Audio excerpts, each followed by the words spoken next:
All right, welcome back to Draws and Fades, episode 110, preview of the St. Jude Classic at TPC Southwind in Memphis, Tennessee. I'm your host, Owen Vrabel, joined by my co-host, Matthew Miller, What's going on, guys? Welcome back. producer, Nick Boss. What's going on, fellas? Happy Monday.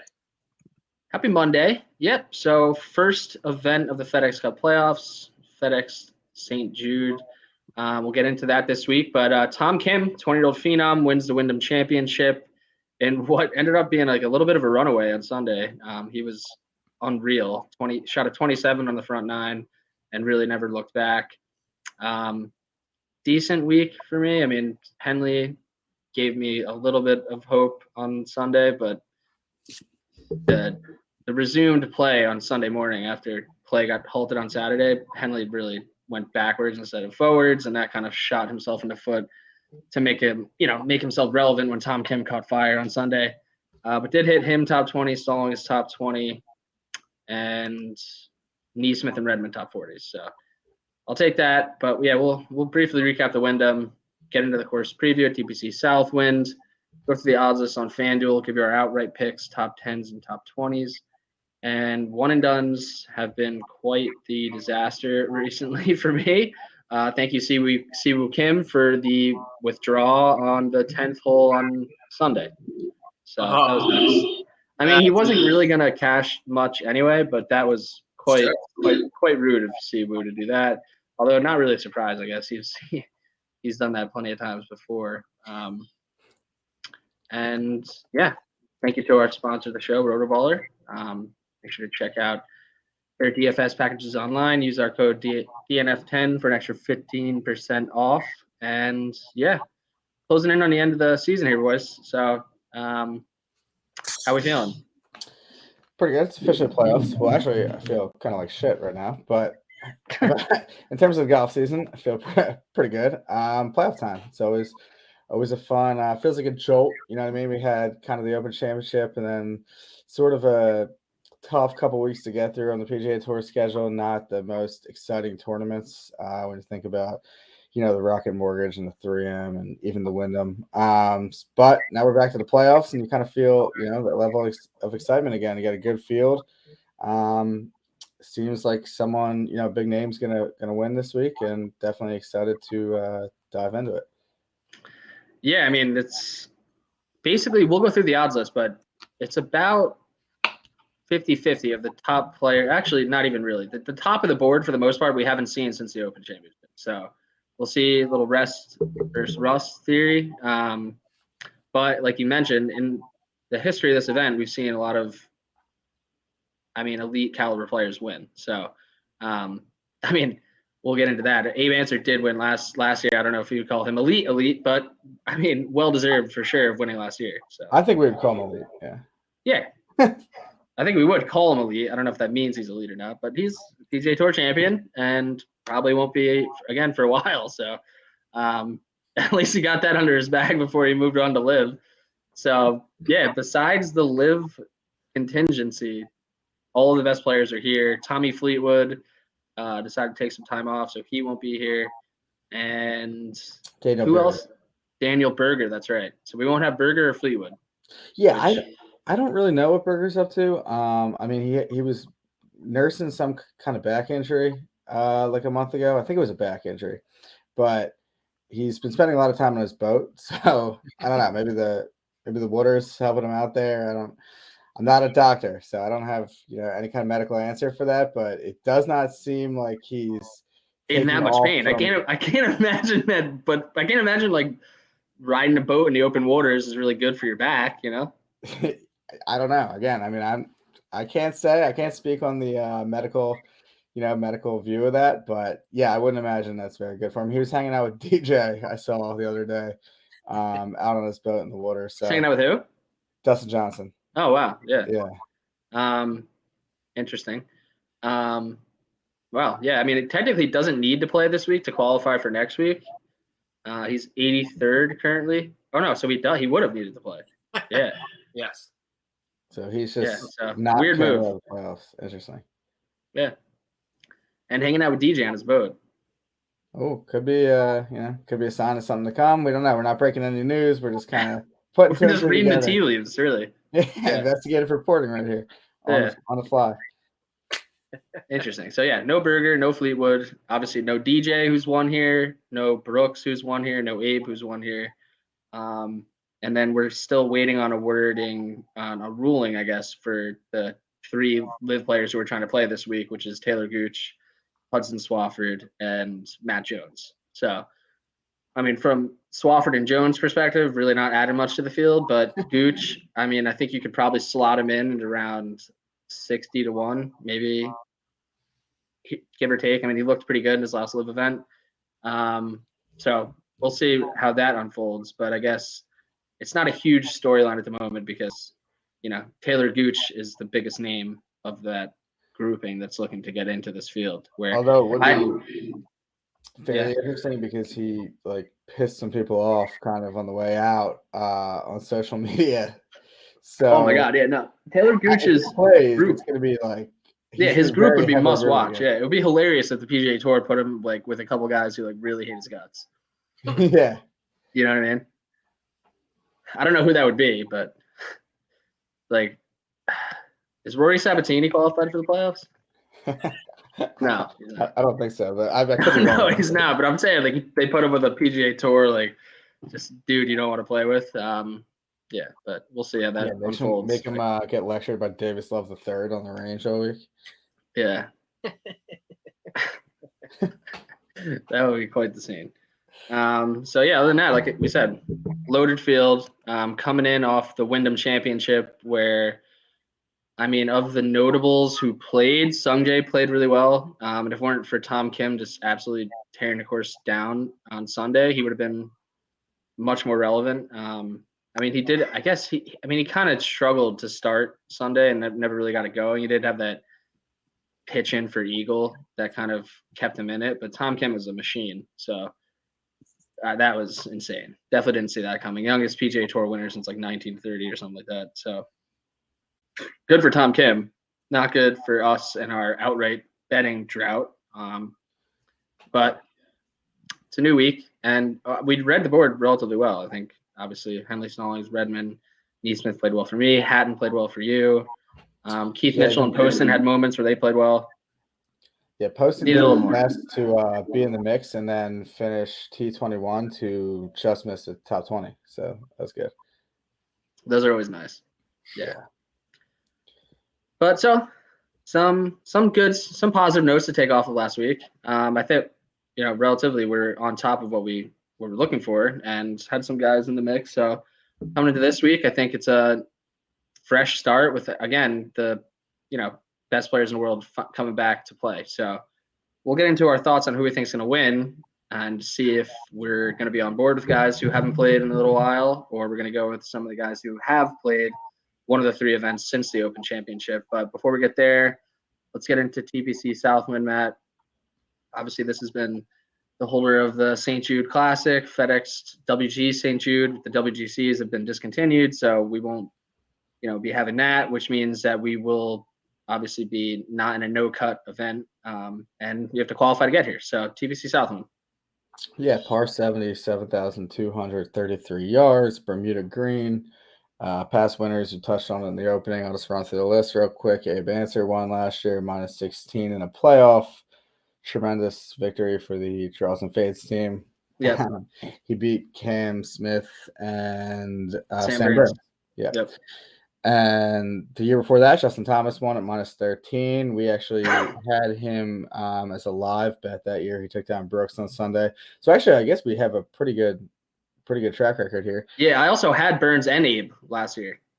Yeah, so we're feeling Cam Smith would have really fucked me. Glad he didn't. Brooks won the year before at minus 16, and Dustin Johnson the year before that at minus 19. Kind of like you touched on, a lot of live guys, previous winners, 3 of the last 4. But so adding the winner before DJ was Daniel Berger. So Justin Thomas is the only guy to win in the past 5 years who's actually in the field this week.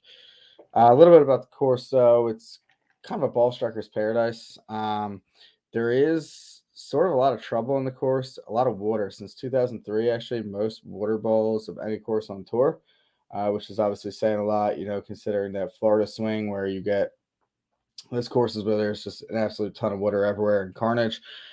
So you're going to have to kind of stay out of trouble this week if you want to win. Looking at off really ball striking in general, off the tee, I guess a little bit of emphasis on accuracy, just kind of given the amount of trouble on this course. And then approach is obviously going to be huge. I think anywhere from like 125 to 200. I guess probably 150 to 175 and 175 to 200 are the two ranges that I would focus on the most. But you'll have kind of some of those shorter approaches as well. And then putting on Bermuda is, going to be big. But obviously, as we know, putting is kind of the most volatile stat on a week-to-week basis. So, if there's certain guys that tend to putt well in Bermuda, you can put some stock into that. But putting is always kind of a tough one to gauge. So I'm mostly looking at kind of ball striking, guys who are going to, good drives gain, stuff like that. And then guys who are going to avoid trouble. And I think this is also one of the weeks where, because the field is so strong and top heavy, you kind of just have to look at it as if probably someone from the top half of the board is going to win this event. Yeah. It's not a major, but I mean, when the field's this strong, you're probably not getting someone at 150 to 1 to come out and win. I understand some of the top guys are taking some time off, but it's playoff season. I don't think we're going to get too much of a surprise champion this week. No, yeah, and I think that's definitely reflected in the odds board where,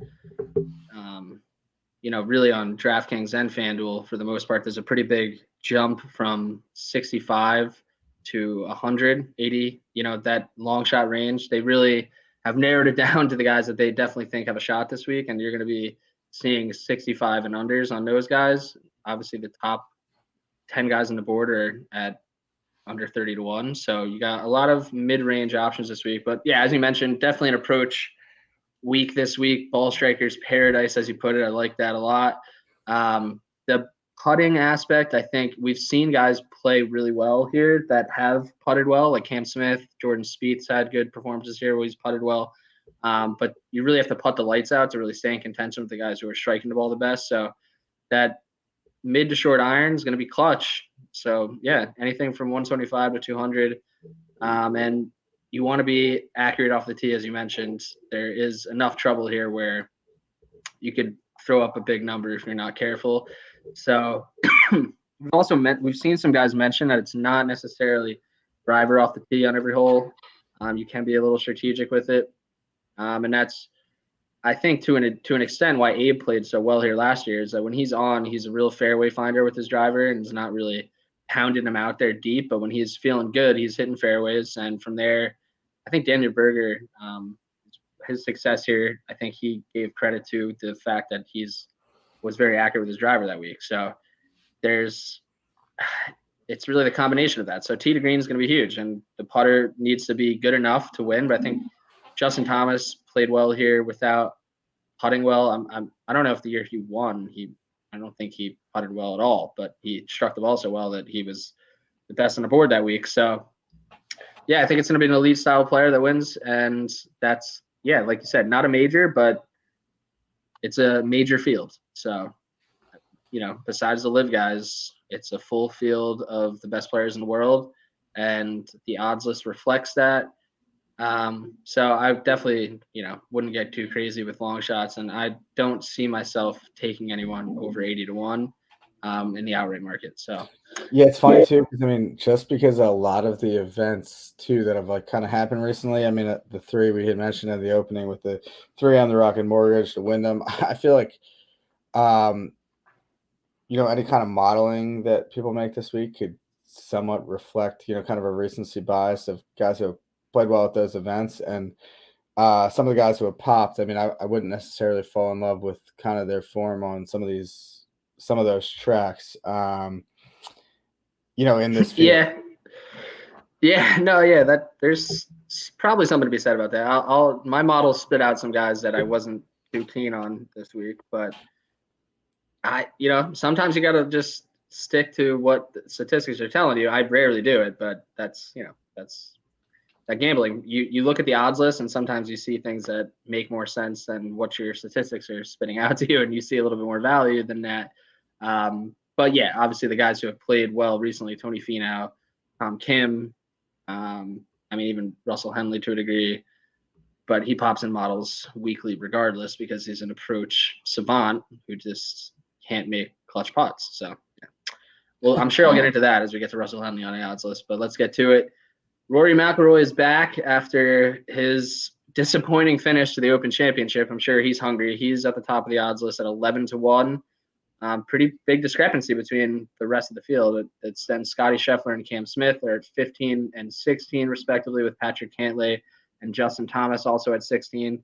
Then Xander Schauffele is at 18-1, John Rahm at 20, Matt Fitzpatrick, Tony Finau at 22 apiece. And that's on FanDuel. Odds are relatively similar on DraftKings. So we'll start up top with those guys, top 9 on the board, 22-1 or under.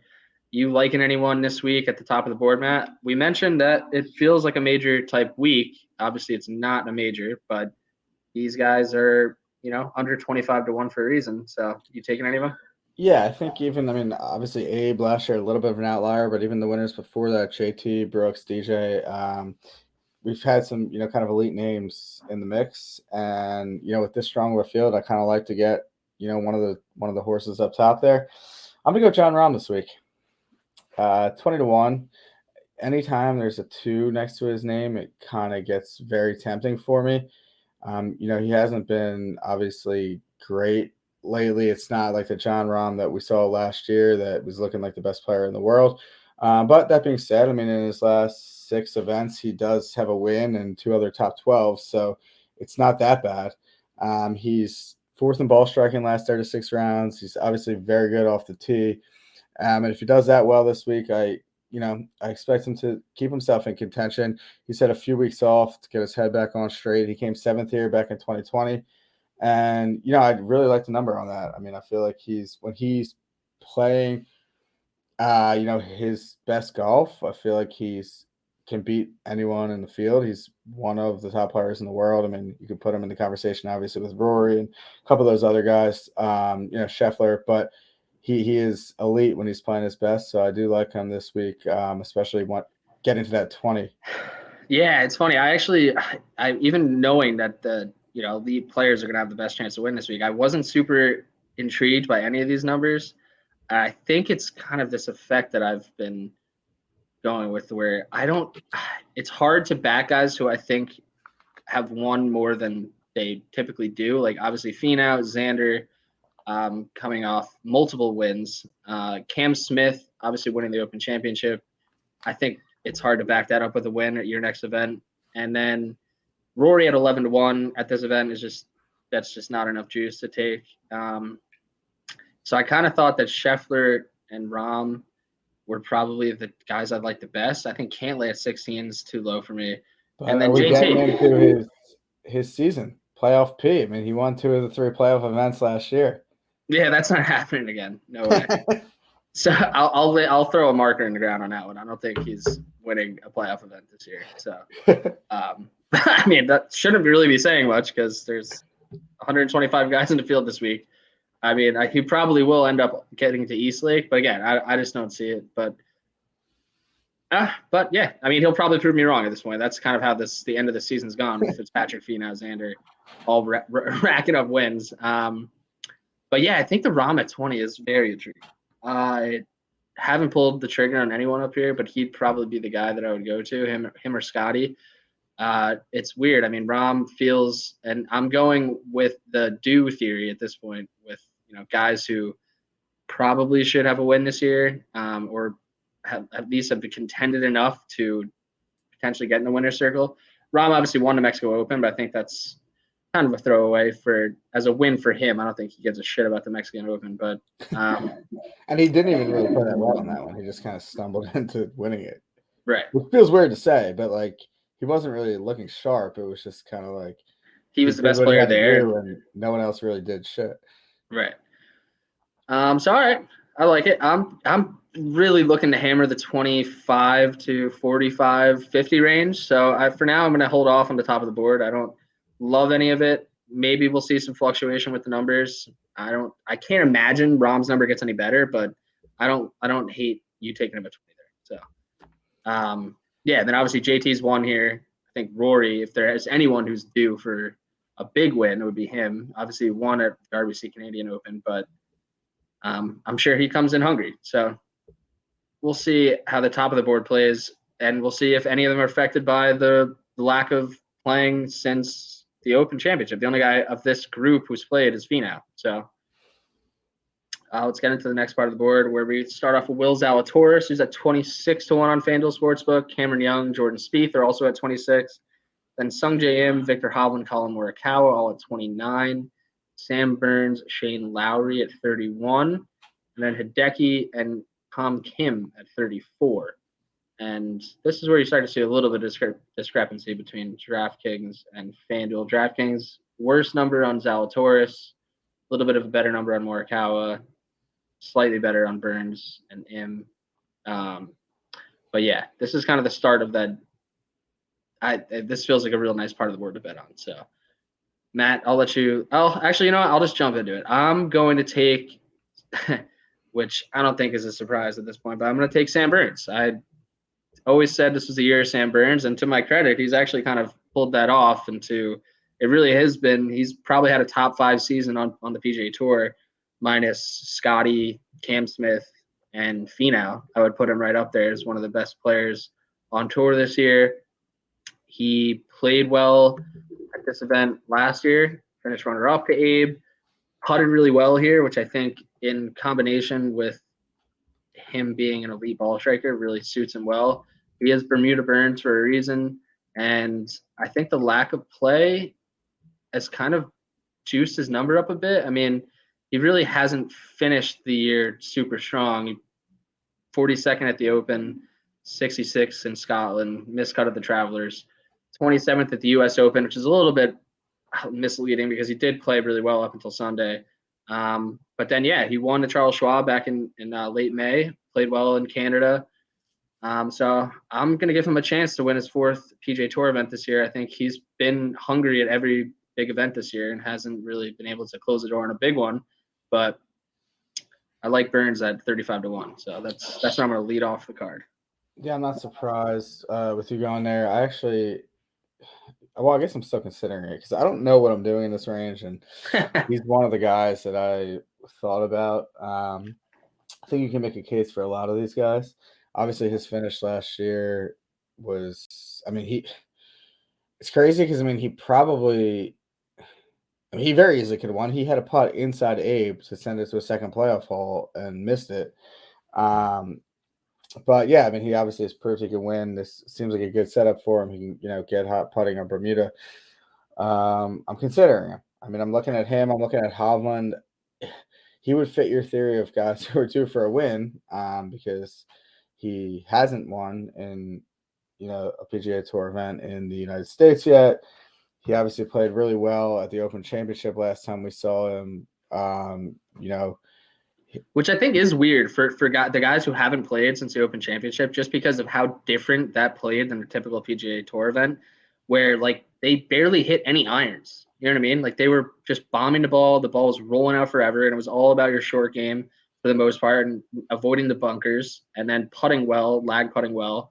So I think it's a completely different formula, but I think the confidence level for Hovland has at least moved in the right direction because he had a real rough patch of golf, and now I think he can kind of take something away from that and move into this playoffs with some confidence. And yeah, I think that this part of the board is crazy. I think you could make a case for a lot of these guys. I'm looking at Zalatoris. I'm looking at Morikawa. Sung Jae coming in, playing good golf. I wish his number was a little bit better, but so have you taken anyone yet in this range? Because if not, I'm going to give you my next pick. I haven't taken anyone. I'm probably between Burns and Hovland. Okay. All right. Well, I'm going to make the case for Colin Morikawa, which it's crazy because when I made that original comment, when you start seeing Colin Morikawa in the 20s, it really should be almost an auto bet, especially at some of these bigger events, because he's such a good iron player and has proven that over a significant period of time at this point.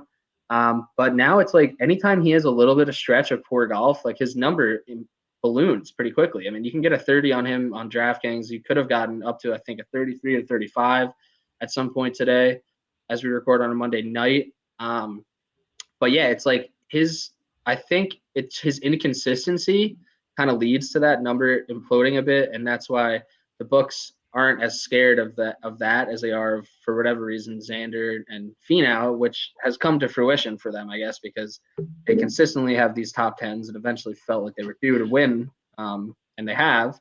But Morikawa, when he plays well, he's going to be in the mix, and I think his demise has been a little bit overblown this year. I mean, he has 2 top 5 finishes at the majors, one at the Masters and one at the U.S. Open. And at the U.S. Open, it was all, the swing plane was giving him more of a draw than a fade, and that was kind of throwing him off a bit. And then he was the leader after 36 holes and looked great and played well throughout the weekend to finish top 5. So, yeah, I think this course sets up really well for him. He's played okay here. He's a 26 last year, 20th back in 2020. He lost 2 strokes putting last year and didn't hit his approaches particularly well. But if there's one thing about Morikawa that you can kind of rely on is that he's going to be accurate off the tee. He's not going to be super long, but if he's hitting fairways and he looks comfortable with his irons, I think he's going to be in a good position to be on the top of the leaderboard this week. So 30-1 on Morikawa, I think is pretty tough to pass up for me, especially at a course like this where it's not, I don't think, I mean, DJ obviously, shot 19 under here at one point, but on a course where I don't think it's going to be a crazy birdie fest, I think Morikawa will be in a good spot. So I like him at 30-1. Yeah, it's interesting. He's had one of the odder seasons on tour. I mean, he obviously last year was incredible. I mean, he won his second major, and he kind of looked like he was like the next guy, in line. And it's weird because this year he had 2 top 5s in majors, like you said, and he's still, when he's on, he's still one of the best players in the world. But he kind of has just flipped a little bit where he went from like Mr. Consistent, like when he was first coming up, even before his wins, he had made, I forget the exact number, but the most cuts in a row on tour. And now he's kind of been less consistent, but that like top talent is still there when it shows up. I mean, he could win any event. So he's a little bit tougher to gauge, but yeah, I mean, I think when you're talking about an outright market, who really cares if he's missing a cut? If it's going to be boom or bust, like you'll take that. You know what I mean? Yeah, no, it is crazy. Basically, when he came up in 2018, I guess technically 2019, he played a couple of events before officially getting his PGA Tour card. But June of 2019 through till June of 2020, he made every single cut. Obviously, had multiple top 10s during that time. Missed the cut at the Travelers, and then won the Workday the week later, and then won the PGA 2 weeks after that. Consistently, and then that's when the inconsistency started showing up. He missed a few cuts, then he would top 10, then he wins WGC Mexico. So yeah, I think he's kind of turned into this guy that is a little bit of a boomer bust play. But I think this course suits him well, and I like the fact that he's obviously made his last 2 cuts here.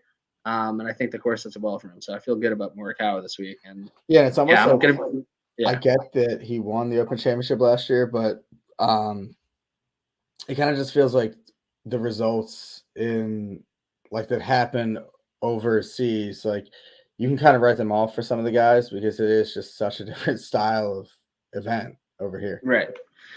Yeah. So yeah, I'll be writing off his last 2 events for missed cuts, and I don't care. So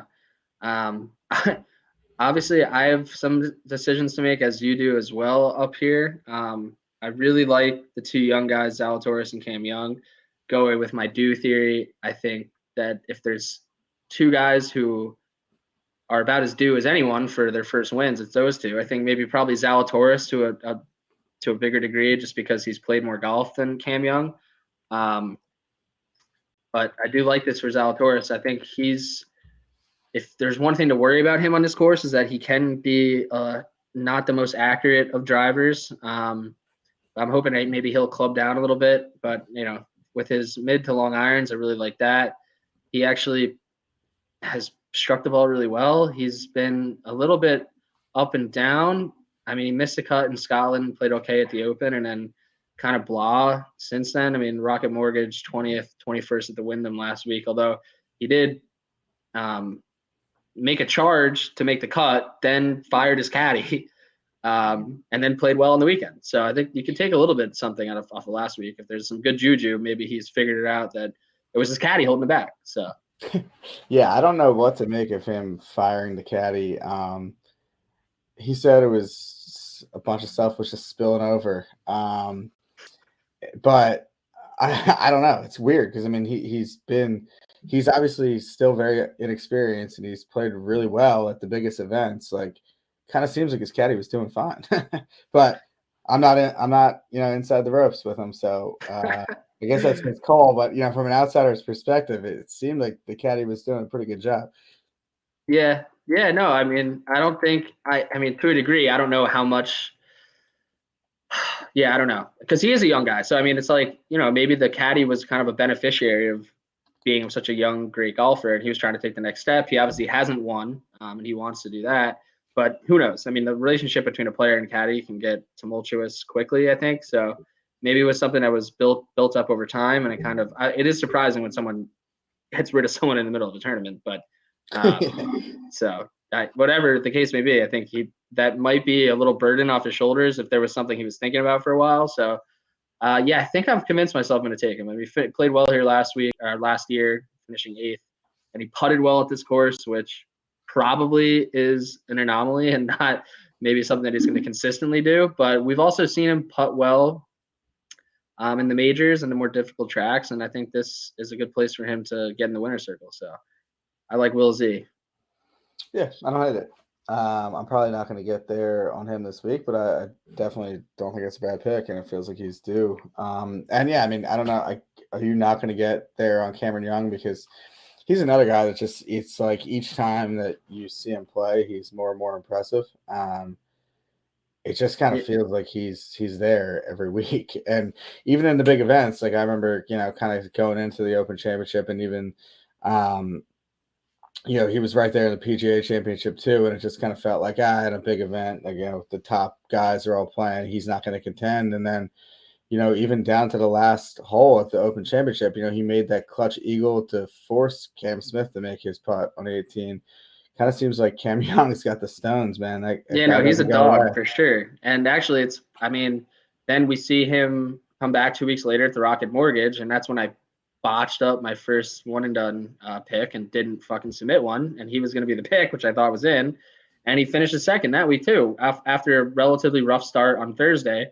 Plays really good golf, and yeah, I mean, he's been about as consistent and due for a win as anyone out there. He's got 5 top 3s since April, so yeah, I mean, and 2 of them are at majors. It's hard to write him off, really. I think. Yeah, he didn't play well at the Open or in Scotland, or not the Open, the U.S. Open, and then in Scotland. Then since then, I mean, we haven't seen him since the Rocket Mortgage, but I wouldn't expect him to play poorly this week. I think the number is a little tough, but I mean, when the guy's playing this good of golf, I think it's worth potentially the number. I guess if I'm not taking anyone up top, I may add Cam Young and just go Will Z, Cam Young, Morikawa, and Burns, and move on from there. But I haven't pulled the trigger on that yet. So. Yeah, it's weird too because anytime I feel like lately, like the numbers that are like the numbers that are kind of like trick numbers have been working out. Like even last week I didn't consider Tom Kim at that number. To be honest, I don't know if I would have considered him at any number, and then he goes out and wins. So I don't know. Maybe the books are onto something, and Cam Young's just a smart play. I don't know. Yeah, I'm gonna be stupid and not do it, but maybe he is a smart play. Right. And I think you could probably say the same for another guy considered Sung Jae, who came in, played really well last week. He doesn't, I could really bet I could bet all of these guys, but I'm not because you can't make money that way. But yeah, I think Sung Jae could be a decent play. Like you mentioned, Hovland could be a decent play. Some people do bet all these guys. What's up? Some people out there do bet all these guys. That's true. Yeah. So, and then post them on Sunday saying that they picked the winner. So, all right. So you're not locking anyone in. Should we move on to the next territory? Yeah, I'm down for the next territory. All right. So over 40 till 80, we got Billy Horschel, Russell Henley at 42 and 45 on FanDuel, Joaquin Niemann at 45, Corey Connors at 50, and then Tyrrell Hatton, Max Homa, Aaron Wise are all at 55. And then we're 80 and above on FanDuel. Davis Riley, Alex Noren, Adam Scott, Keegan Bradley, Seamus Power, Cam Davis, Webb Simpson, Taylor Pendrith, and Siwoo Kim, all between 80 and 95. And then it's 100 and above. And I think I have a few top 40, top 20 thoughts at some guys that are a little bit deeper. But other than that, I've pretty much gone through the guys I'm interested in. So I do have a couple picks in this section, but I'll let you lead it off. I am going to, in this range, go with Joaquin Niemann. Yep, let's do it. 45 on FanDuel. I have a 50 on him. Believe you got that 50 as well. He's been our guy. He's had a pretty good year. Looking at the last 36 rounds, he's 9th in the field tee to green, 17th ball striking, 6th off the tee. 30th in approach. He's doing everything pretty well. We've talked about this year, how he's, greatly improved his short game. I don't really have any reservations about Neiman. I think it's a pretty good number. For me, looking at, going down the board, he was one of the names that stood out. I think it's a really good number on him. 50 in this field, it feels pretty good. And I like him on this track. It seems like a pretty good fit. To me, there wasn't too much to think about there. I think it's a good play. Yeah, I like it. Obviously 17th here last year, like you mentioned. And it's weird because I think for a while in the beginning of our podcast, Neiman kind of popped off way more on some models because of how well his approach game had been shaken out. And he's kind of, I don't know if it's digressed in that statistic or, it statistically he definitely has, but he seems way more well-rounded, which we've mentioned plenty of times. He's cleaned up his short game a ton. And he still has the ability to pop off for a big approach week, which we saw at the Memorial where he finished 3rd. He's putted well. He's played well around the greens. I think in theory, this is a good course for him as well. If he can keep the driver in control, he can, he can spray it a little bit at times. But if you look at his good drives gained over his last 36 rounds, he's 27th. He's putted well on Bermuda over his last 50 rounds. It's probably his best surface. And, his approach numbers haven't been great of late, but he's still a great ball striker. He's going to be gaining off the tee.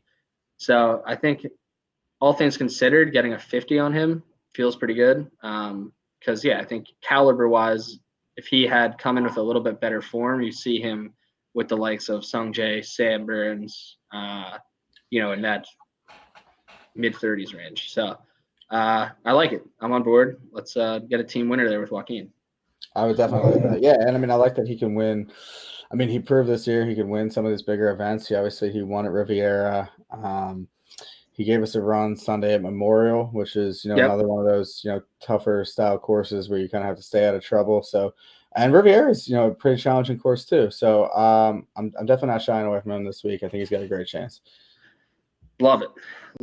I have a pick that I just have to make because at this point I just keep doing it, and I know for a fact this will not be hitting this week. I just can't miss it if it does happen. So I will take Russell Henley again. I have a 65 available to me, which is kind of surprising because on FanDuel and DraftKings he's in like the 45 to 50 range. 65 is a little bit too enticing for me, which kind of sucks because if he was at 45 everywhere, I probably won't take him. 65, now I have to take him. So, he's just a fucking ball striking wizard. He has a top 10 at TPC Southland. Granted, it was back in 2016 because since it became a WGC, he hasn't qualified, but here we are. So, he gained 8 strokes on approach last week at the Wyndham, 5.5 at the Rocket Mortgage the week prior. Like I said, I don't have any confidence in Russell Henley fucking knocking the win down this week. But if there's going to be a week I can get him at 65, I'm going to do it. I took him at 24 last week, obviously in a much different field. But I'm going to roll with my guy Russ. I feel a little bad about I'm really shitting on him here, but he's been really good with his iron. So I think that alone will keep him in contention to at least be sniffing the leaderboard on a Sunday, and I'll probably take him for a top 20. And I think probably the best bet on him would be a first-round leader play because he definitely can get hot, as we know. So, Russell Henley is on the card. Yeah, I mean we've discussed Russ a ton. All the Ad positives. nauseum, really. You Yeah. listed all the positives. The negatives are obviously his ability to close out events and make make the putts, but when it matters, that is. But like you said, I mean, I think he's definitely in play for a first round leader and even like Yeah, a top 20. that's kind of what crazy. Like the putts that matter. He somehow only lost 0.3 strokes putting last week at the Wyndham, but I mean he had to have missed close to double-digit birdie putts inside 10 feet. So that to me, I guess I understand that that's not. They weren't he wasn't missing like the 2 or 3 footers. He was consistently missing the 6 to 12 footers, and those are what win the events because he wasn't 3-putting, he wasn't bogeying often, but he just missed too many birdie opportunities. So maybe this week, some of those drop for him. You should need less birdies to win, but yeah, and it's funny because I mean, over his last 50 rounds putting on Bermuda, he's 46 in this field, which isn't atrocious. And I mean, because of how good he strikes his irons and he's played well at TPC Southwind to a degree, obviously as a top 10. He's played well at a couple of the concourses like PGA National. He was second in my model, besides the fact that I've been taking him all the time anyway. So he's a no-brainer. So we can move on. Are there any guys, obviously, between 50 and 100 you're taking that? Besides it's going to be, another one of the no surprise picks here, but I'm going to take Max Homa, 55-1. I mean, he's back at this range again, so I'm left with no choice. He's won already twice this season on the PGA Tour. We got him at the Wells Fargo. I think he was like 40-1 the first time he won. He was like 50-1, and we kind of talked about how the books are wising up, and for a few weeks they did, and he was in like the 20s. Even at the Open Championship in a lot tougher of a field, he was like 42-1, and I feel like that course was not as good of a fit for him as this event. He wasn't really like a big links style golfer going into that, so I feel like this is a better fit. And he's back at 55-1. I mean, he's proved that he can win these big events, and like I feel like he's just like a really good golfer now. So at 55-1, it doesn't make a whole lot of sense why he's all the way down there. I mean, his last 36 rounds, he's pretty much green across the board. I mean, he's 17th to the green, 16th in ball striking, 22nd off the tee, 18th approach, 15th in putting. He is a good putter. So there's a lot going for him. I mean, he played since the Open Championship, which I think is a positive, and he was 24th at the Rocket Mortgage. So respectable finish. I mean, nothing spectacular to take away from it, but he got some reps in. So I mean, that number feels pretty good this week. Yeah, no, it's for sure. I think he's deserved of a bet at 55. I'm not going to be joining because I've kind of overloaded my card at this point, but I don't hate that at all. Homa has certainly been able to win events, and at 55, it feels like pretty good value considering. I think it's hard to say because when he does get into these bigger fields, not bigger fields, stronger fields, like I don't know how much higher you would move him, but it's a good number. So I like it. So I think that's gonna wrap up my outright card for sure. Are you taking any long shots? I'm not gonna say a lock, but I have what I feel like is a pretty good top 40 pick. So it depends what happens. I will say this: if Taylor Gooch gets himself into the field, I'm gonna take him. We'll see what happens with that, what number he lands at. We'll find out tomorrow whether he's in the field or not. But if he's in the field, I'm taking him. If not, a spot might open up on the card, and I may be obliged to take Keith Mitchell, who is all the way down to 120-1 now. And I mean, a little bit disappointing over the weekend last week, but he did, he was okay. He was in the mix until he really wasn't great on Saturday and Sunday, but for the first 2 days he was pretty good. He's obviously really good off the tee. He can get hot putting on Bermuda, and kind of that PGA National comparison if you want to go there. He did win there before. Kind of a stretch to see him winning here. I do definitely like him as like a top 40 type play. But like I said, I mean, I think Gooch, if he's in the field, he'll be on the card. Otherwise, the spot might open up, and I might get a little frisky down the board. All right, fair enough. I don't know where Gooch will come in. Like I said, in the beginning, I think it'll be probably between 50 and 80. I think he'll slide right in there into a pretty bettable number. I don't know. You might even get a better number than that because of the lack of play on the PGA Tour. We haven't seen him in a while. Obviously, we saw him in Bedminster. He looked pretty good. He got hot at certain points on the weekend there. So I have to continue to ride Scott Stallings. Hot hand. Has been winning me money in the top 20 markets. I think it's not out yet on FanDuel. The top 40 numbers should be pretty good. He's 110 to 1. So I think you'll get plus 140, 150 on him. Just everything looks good. Top 15 in approach and ball striking over his last 24 rounds. Top 15 in strokes gained putting on Bermuda over his last 50. He has played a bunch of golf at TPC Southwind. He has 2 missed cuts, a runner-up back in 2013, then a 32nd in 2014, 41st in 2016, 37th in 2017, the 30th in 2018. And like I've mentioned with Scott Stallings, that's good course, that's solid course history for a guy that's done 110 to 1, but he has played the best golf of his life maybe not of his life, but he's played very consistent golf since June, where 4th at the Charles Schwab, and then the 2 missed cuts at the U.S. Open and Memorial, and then 8th at the Travelers, 4th at John Deere, 10th at Rocket Mortgage, and 13th last week at the Wyndham. I think he's just really locked in right now, and I like him in those top betting markets. I think top 40 I'll feel safest with, so that's probably where I'll roll with him there, but going to keep playing the hot hands. And I actually think to a degree that JT Poston's a pretty good top play this week as well. He's played here 3 times, a missed cut, an 18th and a 30th, and similar to Stallings, he's been on a great run of golf. Finished 2nd of the Travelers, obviously won the John Deere, and then 11th at the 3M and 21st last week at the Wyndham, which could have easily been better. So I think those 2 guys who are both going off at 110 and 120 to 1 outright will have some pretty good top 40 numbers. Those I like a lot. And yeah, I'll probably take a Harold Varner shot at a first-round leader coming off of a pretty disappointing performance at the Wyndham, where he was the only finishing position play that didn't work out for me last week as he missed a cut on the number. But yeah, I like those top 40 plays, and I'll probably mix in some top 20s on the guys that I'm betting outright. Yeah, I like that. I might get on board with Poston too. He was pretty good last week. Unfortunately, he missed that top 20 by 1 shot, like I had mentioned, but I could get back on board with him this week in a finishing position. But yeah, that's kind of where my head's at. I don't think I'm going anywhere else too down the card. All right. Well, boss, let's bring you in, see what you got, and we'll get into our one and done picks as well, and then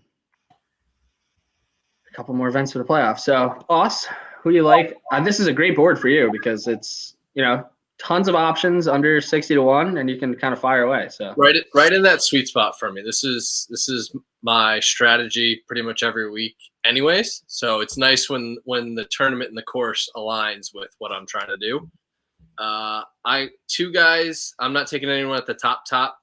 I'm going to start in that 25 to 30 range. I'm on Zalatoris with you, Owen. Okay. I mean, he's using, I think his short game coach is his caddy for the next couple weeks until the new season or whatever. Or I'm not sure exactly when he's going to get a new one, but I'll assume he'll take a more permanent caddy to go into the next season. But I do like that his short game coach is caddying for him and helping him on the greens because that's really where his deficiencies lie. So I think that could be beneficial this week, but love the ball striking, obviously, out of him. I'm going to ride Sung Jae.